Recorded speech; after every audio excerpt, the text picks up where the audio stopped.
नमस्कार, मेरा नाम आलोक है। आप लाइव स्ट्रीज देख रहे हैं। बिहार विधान परिषद की 24 सीटों पर वोटिंग खत्म हो चुकी है। इस वक्त हमारे साथ सीनियर जर्नलिस्ट ज्ञानेश्वर हैं और इस वीडियो में हम बताने जा रहे हैं कि जो रुझान सामने निकल के आ रहे हैं वोटिंग के बाद, जो रुझान सामने निकल के आ रहे हैं, जो वहाँ के स्थानीय हमारे संवाददाता हैं और भी कई जो वरीय लोग हैं उनसे बातचीत हुई है, उसके बाद नतीजे जो हैं कुछ एक सीट पर काफ़ी स्पष्ट रूप से दिख रहे हैं। लेकिन सबसे बड़ी बात यह है कि जब वोटिंग खत्म हुए, परसेंटेज निकल के आए तो 97.84% पोलिंग परसेंटेज रहा एवरेज। कई जिलों में तो सीट पर तो 99% तक वोटिंग हुआ, यानी कि जो वोटर्स थे उन्हें सही समय पर ले जाया गया, वोटिंग करवाया गया, पैसे की वसूली हुई। देखिए आलोक, आपने बिल्कुल कहा, पैसे की वसूली हुई। देखिए यह चुनाव रुपया लड़ रहा था, तो रुपए की ताकत और रुपए की पहरेदारी बिल्कुल टाइट थी। और सभी लोग, देखिए अब इस चुनाव का क्या माने, मतलब जिस तरीके से रुपया बहा है, मैं कई दिनों से कह रहा हूं कि जब आप 10 करोड़ 5 करोड़ 15 करोड़, इतना पैसा तो लोकसभा और विधानसभा के चुनाव में भी खर्च नहीं होता है। इन रुपयों की वसूली जीते हुए उम्मीदवार कैसे करेंगे, और जो हारे हुए उम्मीदवार होंगे उनके लिए तो अभी से हम कहना चाहते हैं कि आप किसी कार्डियक वाले डॉक्टर के संपर्क में रहें, क्योंकि पैसा आपने बहुत बहाया है। हृदय रोग विशेषज्ञ थे। तो चलिए कुछ देखिए, और आप समझिए कि कितनी व्यवस्था। नीतीश कुमार भी वोट देने चले गए, तेजस्वी यादव दिल्ली से आ गए वोट देने के लिए, ललन सिंह मुंगेर में मौजूद थे। एक वोट की कीमत, एक वोट की कीमत। और आपने कहा ना 99 पॉइंट, समझते हैं ना आप किस तरीके से पहरेदारी और वोटरों को बूथ तक पहुंचाने की जिम्मेवारी संभाल रखी गई थी। नहीं, पटना में भी हमने देखा, हम ग्राउंड रिपोर्टिंग कर रहे थे, जब नीतीश कुमार वोट देने का उससे पहले ही जितने वार्ड पार्षद थे वो सभी समय पहुंचे थे, सांसद थे। रामकृपाल यादव की बात करें, सुबह पहुंच गए थे।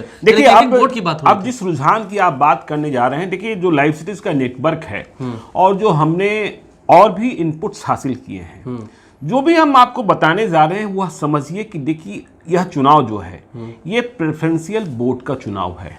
इस चुनाव में यदि आप मान लें कि 5000 वोट की पोलिंग हुई है और किसी उम्मीदवार को 2200 मत आया, जो पहले स्थान पर है प्रथम वरीयता के, और दूसरे उम्मीदवार को 1800 मत आया, तब भी 2200 वाला चुनाव नहीं जीतता है। क्योंकि यदि 5000 मत गिरे हैं तो 5000 मत गिरे हैं तो जीतने के लिए 2500 2501 मतों की जरूरत होगी। 51%। हाँ नहीं, 50+1। 50+1। हाँ 50+1। ऐसे में सेकेंड प्रेफरेंस के मतों की गिनती शुरू हो जाती है।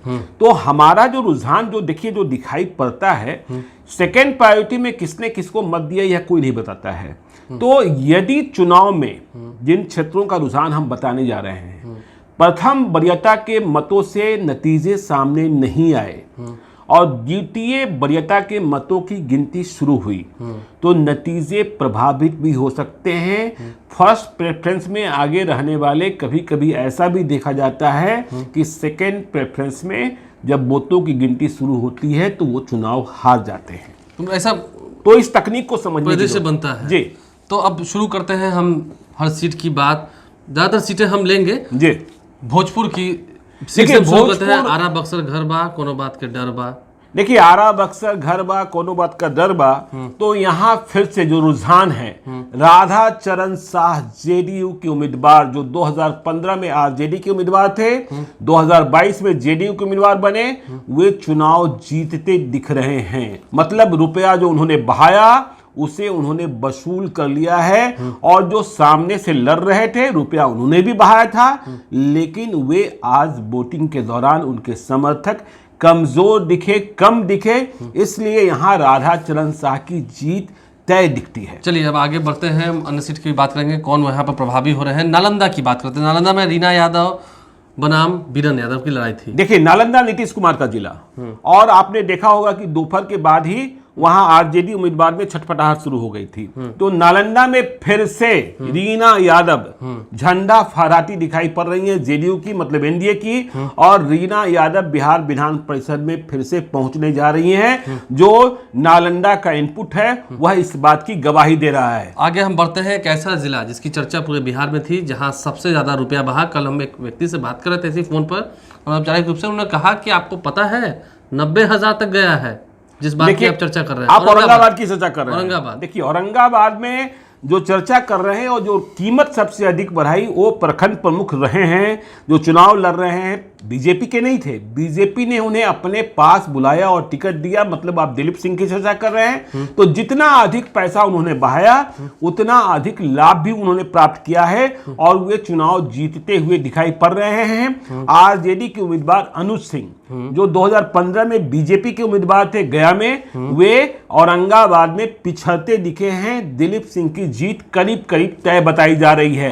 लेकिन सेकेंड प्रेफरेंस का यदि लफड़ा फंसा तो फिर कुछ मत कहिएगा, कुछ आगे आप समझ जाइएगा। हाँ। पूर्वी चंपारण की हम बात करते हैं। पूर्वी चंपारण में राजेश रोशन बनाम राजेश कुमार बबलू गुप्ता, बबलू देव बनाम बबलू गुप्ता की लड़ाई थी और महेश्वर सिंह निर्दलीय उम्मीदवार के रूप में। देखिए यहाँ जो इनपुट है, यहाँ मोतिहारी में, मतलब आप पूर्वी चंपारण की बात कर रहे हैं, यहाँ लड़ाई तो महेश्वर सिंह से हो गई। तो लड़ाई जब महेश्वर सिंह से हो गई तो नंबर 3 पर नंबर 2 वाला चला गया, ठीक है ना।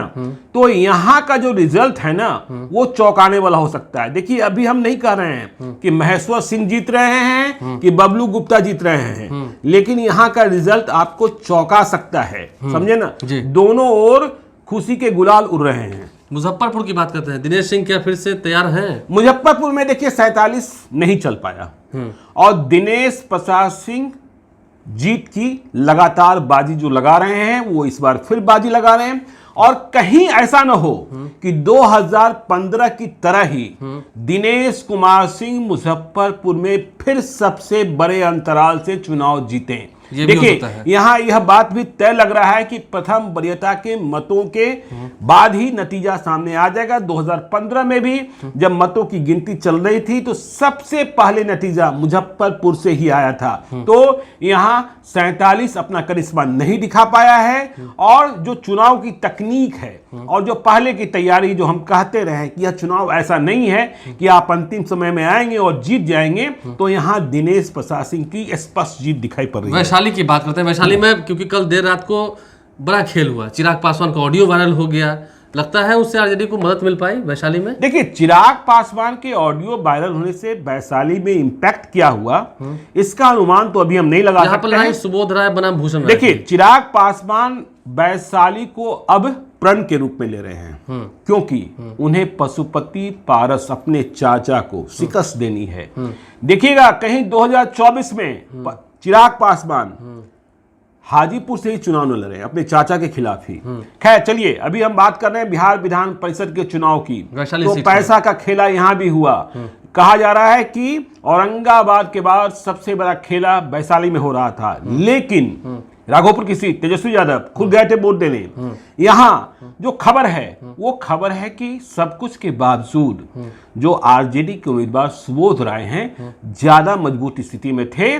वैसे यदि रिजल्ट कुछ और निकल जाए तो ताज्जुब भी मत कीजिएगा। चलिए अब बात हम करते हैं पूर्णिया की। पूर्णिया में देखिए पूर्णिया में भी लड़ाई जो है वो काफी टफ थी। पूर्णिया की अगर हम बात कर रहे हैं तो यहाँ पूर्णिया में फिर से दिलीप जायसवाल चुनाव जीत रहे हैं। देखिए आरजेडी के अब्दुल सुभान और जो कांग्रेस के उम्मीदवार थे तौसीफ आलम शायद होंगे, ठीक है। तो इन दोनों के बीच, और यहां हमने पहले भी कहा था कि देखिए धन की जो बरसात है वो एक तरफ से अधिक थी और दूसरे तरफ जो दोनों तरफ था उधर कंगाली थी। तो दिलीप जायसवाल फिर से पूर्णिया, अररिया, किशनगंज से चुनाव जीत रहे हैं। टेक्निक भी काम आ रहा है जी। चलिए अब आगे बढ़ते हैं हम जरा भागलपुर में एकमात्र ऐसी सीट थी जो सीपीआई के पाले में गई।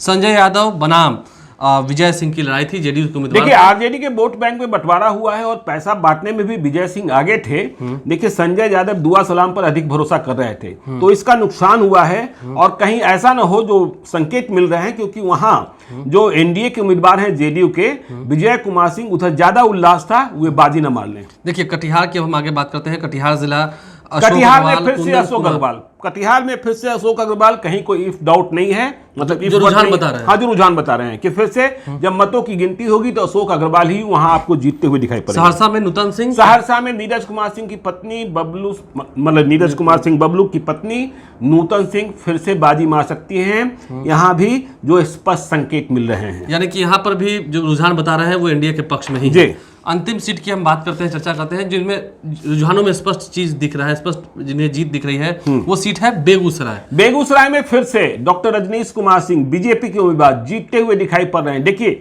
मैंने जिन क्षेत्रों का हाल बताया है उनमें अधिकांश क्षेत्रों में एनडीए के उम्मीदवार की जीत हो रही है। इसका मतलब यह मत समझिएगा कि हम कोई पक्षपात कर रहे हैं। जो रुझान आए हैं वो बता रहे हैं, जो इनपुट वहां के बता हाँ, जो इनपुट बाकी क्षेत्रों से भी हम अगर सेकंड प्रेफरेंस पे चला गया तो फिर बात अलग हाँ, हो जाएगी। बाकी क्षेत्रों से भी हम इनपुट प्राप्त करने की कोशिश कर रहे हैं कि वहां का क्या हाल है और बताएंगे। कई क्षेत्रों में बहुत तगड़ी लड़ाई हुई है। देखिए, कई जो पहले दिखाई नहीं पड़ रहे थे। गया में बहुत तगड़ी लड़ाई हुई, पटना में बहुत टाइट फाइट हुआ है और मुंगेर में लड़ाई एक अलग रंग ले लिया। ठीक है ना? रंग तो कहां बदल रहा है, रंग कहां साफ होता देखिए, है। अब तक जब हम बता रहे हैं तो जानकारी आ गई है दरभंगा से भी।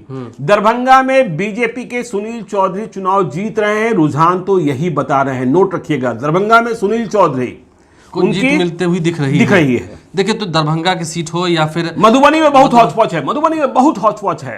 इसे हम इस गणित को, जो चुनाव के बाद का जो गणित है, जो वोटिंग का ट्रेंड है, उसे हम समझने की कोशिश कर रहे हैं। देखिए, जो वोटिंग का ट्रेंड है उसे समझने की कोशिश कर रहे हैं। वोटिंग तो खूब हुई है, बम्पर वोटिंग हुई है और जो लगभग एक आधी सीटें जो हैं उसकी चर्चा हमने की है। जो बची हुई सीटें हैं उस पर भी हम चर्चा जरूर करेंगे। लेकिन जहां पर तस्वीर साफ होती हुई दिख रही है रुझानों में, उन सीटों की चर्चा हमने इस वीडियो में की है। देखना यह है कि आगे चल के क्या सेकंड प्रेफरेंशियल वोट तक ये मामला पहुंचता है, और जब वो पहुंच जाता है तब तो फिर मामला बिगड़ेगा, और बिगड़ेगा तो फिर आगे समझ किसके पक्ष में बनेगा। देखिए, बहुत जल्दी यदि सेकंड प्रेफरेंशियल में भी नतीजा आ जाता है तो फिर नतीजा तो वही रहेगा। लेकिन यदि सेकंड प्रेफरेंशियल के मतों की गिनती में हेरफेर अधिक होता है और प्रथम वरीयता के मतों को पूरा करने के लिए 50+1 जरूरत होती है, तो इसमें खेल बिगड़ता है। देखिए, खेल कब बिगड़ेगा, कब सुधरेगा, उसकी भी हर अपडेट हम आपको 7 अप्रैल को सुबह से देते रहेंगे, जब से मतों की गिनती शुरू होगी। बाकी जो क्षेत्र बचे हैं उसके बारे में बताएंगे। देखिए, हम गणित का आकलन कर रहे हैं। देखना यह हो कि क्या कुछ